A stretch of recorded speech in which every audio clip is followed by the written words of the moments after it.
Today we have the back and the suboccipital triangle. First, for the back, the muscles of the back are divided into two groups: extrinsic back muscles and intrinsic. The extrinsic include the superficial and intermediate layer, while the intrinsic include the muscles of the back proper, which are the deep muscles of the back. So the first layer is the superficial layer of muscles. It is actually the muscles of the upper limb, which we had studied the last year. This is the latissimus dorsi muscle. Okay, one of the superficial muscles. This is the trapezius muscle.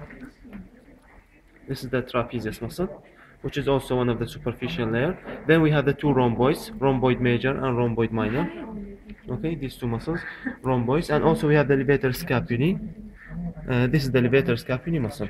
So these muscles are the superficial layer of the extrinsic back muscles. Then we have the intermediate layer, which includes two muscles, which are flat muscles. They are muscles of respiration. This is the serratus posterior and inferior, which is located deep to the latissimus dorsi, supplied by the lower four intercostal nerves.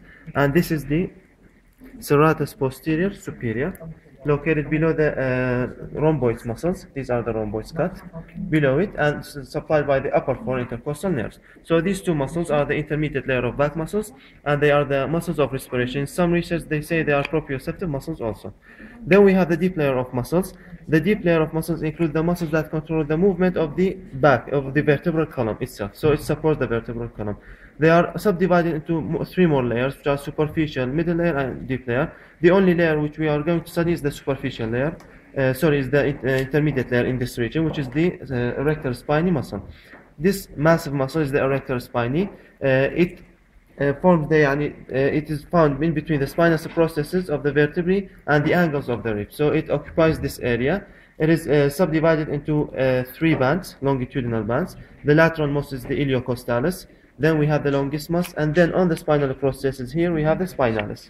Okay, so these three bands, they are also subdivided according to their superior attachment. For example, in this region, it is in the lumbar region, so this is known as the iliocostalis lumborum. In the cervical region, in the thoracic region, is known as the iliocostalis thoracis, and here iliocostalis cervicis. But the longismus and the spinalis, they don't have lumborum. They have, for example, longismus thoracis, longismus cervicis, and longismus capitis, and the same for the spinalis. So this is the erector spine. So this is the deep muscles of the back, which we will study here. Another deep muscle, it is found in the neck. It is the splenius muscle. This muscle is the splenius muscle. Okay, splenius muscle. The splenius muscle, it forms as a bandage over the vertical muscle, and this is why it has this name, because in Latin splenium means bandage. This muscle arises from the midline, and as it passes superolaterally, some fibers converge to the mastoidal process of the cranium, forming the splenius capitis. So this is the splenius capitis. Okay. Yes, and some fibers converge to the transverse processes of the cervical vertebrae, which is this fiber. It's known as splenius cervicis. Splenius cervicis and splenius capitis. So it's the same muscle, but according to its attachment. Okay. Then we have the suboccipital region.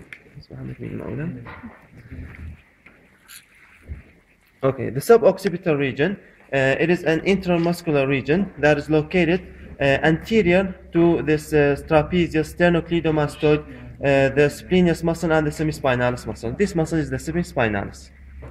Okay, it is one of the transversospinalis muscles, which are very deep inside the back. Now, this region, it is located anterior to these muscles. That means deep to them, after we reflect them. So after reflecting this muscle, which is this semispinalis muscle, we can find this pyramidal shaped or triangular shaped space, which is the suboccipital triangle. This triangle is bounded superomedially by this muscle, these fibers, which are the rectus capitis posterior major, and minor is lateral, yani more medial to it. Okay, so this is the rectus capitis posterior major, and inferolaterally by the obliquus capitis inferior muscle. This is the obliquus capitis inferior muscle, these fibers, and superolaterally by these fibers, which are the obliquus capitis superior. Okay, these fibers. So this is the triangle. The contents of the triangle are the vertebral artery and the suboccipital nerve. The suboccipital nerve is the posterior ramus of the first cervical nerve. They are not seen in this dissection, but they should be inside, deep inside this triangle.